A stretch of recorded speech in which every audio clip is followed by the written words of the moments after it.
weapons. Good evening, ladies and gentlemen. As you know, since September 27th, the rescue service has been intensely servicing from the very first day that the bombing and the shelling of Stepanakert town started, and the whole staff, along with civil service defense infrastructure, was fulfilling all its functions and all its duties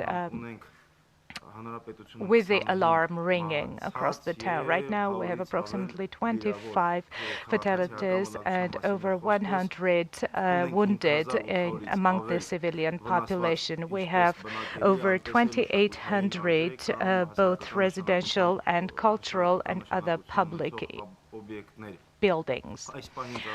Right now, the main functions of the service are right now to identify the unexploded ammunition and the neutralization thereof. And right now, all these explosives and the weaponry and the ammunition is identified. It is removed outside the borders of Stepanakert town, and it is neutralized there. As you know, all the duties and all the functions of the service are humanitarian in their nature, and they are all targeting at a stronger rear, and both rescue servicemen and doctors and policemen can be deployed as border service. This much right now, and we're working in this direction. So we will have general questions, I believe, and now I would like to give the floor to you. Since September 27th, for 17 days already, we have been working day and night. Our rescue servicemen, without any hesitation, are working on the front line in the rear, and without any hesitation we have been supporting our civilian population ever since we had bombardment. We already had the alarm going, and we organized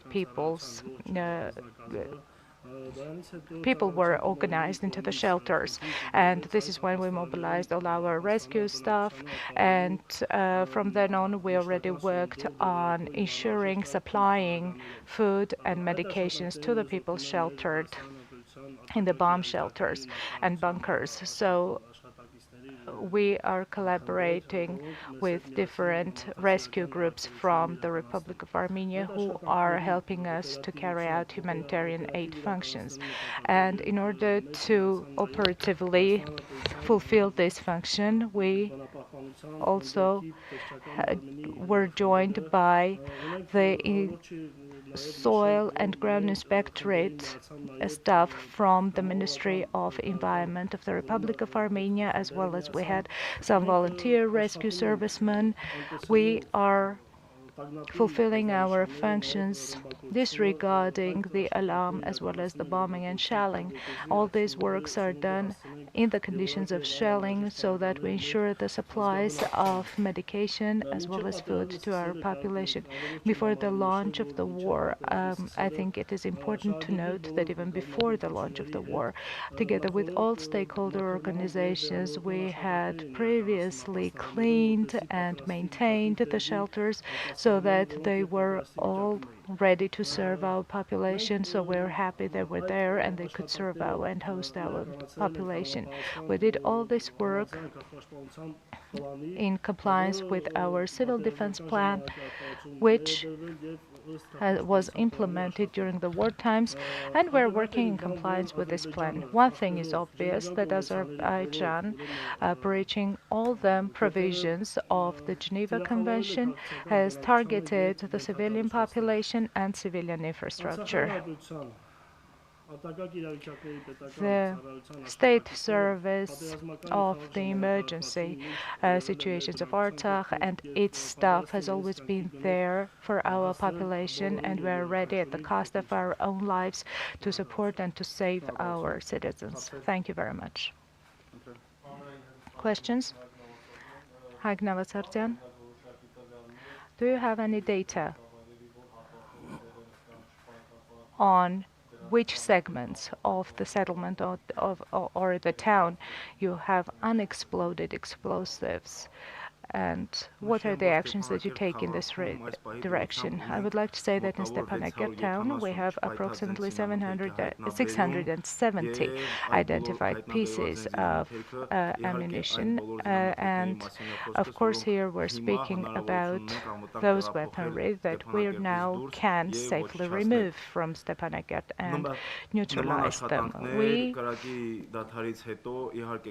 will of course continue these actions after the ceasefire across the Republic, because it was not Stepanakert only that was bombed, but all the other regions. And perhaps every single one of you knows that we have identified such ammunition in Artsakh, Arzumanyan, Hakimian streets. That is to say, almost in all the streets of Stepanakert.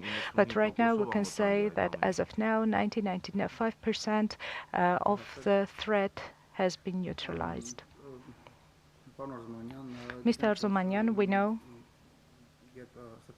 that when Stepanakert was actively shelled, we also had the staff of the Emergency Situations Service arriving there. Do we have all the gear and the safety gear if, God forbid, we have a similar situation? We effectively respond to the situation and provide help to our population immediately. As I already said, from the very first day, both Stepanakert and regional service departments fulfilled their duties fully, and as you said, if God forbid we have the same scenario, the emergency service staff is fully standing ready, and you know that the headquarters of the service was shelled too, but I would like to say that this did not hinder us and did not stop us from providing our service at the highest level. And in terms of the unexploded ammunition, have you neutralized it all, or is this work going on? As I said, it is still underway, and after the fire is ceased right now, we will continue. Right now, we're largely focusing on Stepanakert, and after the ceasefire is established, we will already work outside Stepanakert. How are you going? How do you connect? How do you liaise with the population? We have the hotline 911, 912. All these hotline phone numbers can be used both by the citizens and by other services as soon as they identify unexploded ammunition. So we receive a lot of calls. We identify most of the pieces based on these calls because people find them in their yards, and sometimes it is really impossible for us to identify these pieces if we're not alarmed or alerted by the citizens. So we receive these alarm calls on our hotlines, and we take them and we remove them. As we can understand, the geography is quite broad, and it's not just Stepanakert that is dangerous in this regard. Yes, you're quite right. It is not just Stepanakert. Almost all the towns of the Republic were subject to this threat, and sometimes also in the adjacent areas of some villages we have similar problems. Have we had any cases when there was fatality or a casualty because people were not really careful? No, we didn't have such a problem. And have you provided awareness raising? Yes, of course, we have conducted awareness raising, and also if we failed in our large-scale neutralization, we would definitely have bad outcome scenarios. Thank you very much. If we do not have any more questions, I would like to remind you that at the Artsakh Information Center, we were hosting Sasun Sarukhanyan, Head of State Inspectorate for Fire and Technical Safety, and Mekhak Arzumanyan, Head of Rescue Department. This much for now. Goodbye.